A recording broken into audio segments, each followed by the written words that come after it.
மேக்ஸில் இன்றைக்கி பார்த்தீங்கன்னா சிம்பிளிஃபிகேஷன் ஒரு டாபிக் பார்க்குறோம். என்ன கேட்டிங்கன்னா 1 + 1 + 1 + 1 + 3 1/3 இப்படி இருக்குது. இதை சுருக்க சொல்லும்போது நம்ம என்ன நார்மலாக என்ன பண்ணுவோம் கேட்டிங்கன்னா, இந்த ஃப்ராக்ஷனை முதல்ல எடுப்போம். 4/3ன்னு எடுப்போம் இந்த இதை. அப்புறம் 3 மேலே பேரும் 4, திரும்ப இது ஒரு ஃப்ராக்ஷன் செய்வோம், திரும்ப இதை ஒரு ஃப்ராக்ஷன் செய்வோம், கடைசியில் போடுவோம்.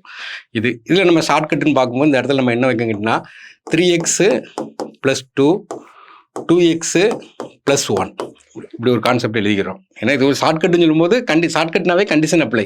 இது ஒரு ஃபார்மெட் நம்ம படித்து வச்சுக்கிறோம். ஏன்னா இதில் எக்ஸு இதில் ஷார்ட்கட்டுன்னு சொல்லும்போது கண்டிஷன் முக்கியம். இதில் வந்து 1ங்கிறது இந்த சைடு பார்த்தீங்கன்னா 3 இடத்துல வரணும்.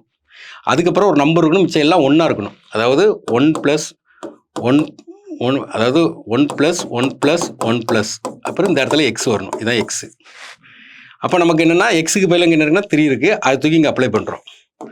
அப்போ 3 × 3 9 + 2 இந்த 2 இதில் போட்டிங்கன்னா 2 × 3 6 + 1 நம்ம கேன்சல் பண்ண என்னன்னா 11 + 7 வரும். இதுதான் சுருக்கி பார்த்தாலும் இதான் வரும். இப்போ இது ஃபார்மெட் மாதிரி படிச்சிடலாம். ஃபார்மெட் படிக்கும்போது கண்டிஷன் முக்கியம். 3 தடவை லெஃப்ட் சைடில் 1 எல்லா நம்பரும் ஒன்றா இருக்கணும், 3 சைடில் 1 வரணும், கடைசி உள்ளது சிங்கிள் டிஜிட் நம்பராக இருக்கணும். அப்படின்னா நமக்கு என்னது 3x + 2/2x + 1.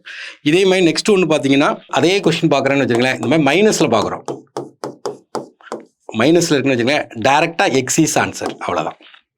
அதே லாஜிக். அப்போ எக்ஸுக்கு பதிலாக நம்ம என்ன எடுக்க போகிறோம், 3 எடுக்க போகிறோம், 3 தான் ஆன்சர். ப்ளஸில் இருந்தோன்னா 3x + 2/2x + 1, மைனஸில் இருந்தோன்னா கண்டிஷன் முக்கியம், 3 தடவை 1 இருக்கணும், அவ்வளோதான். என்ன? Okay, thank you.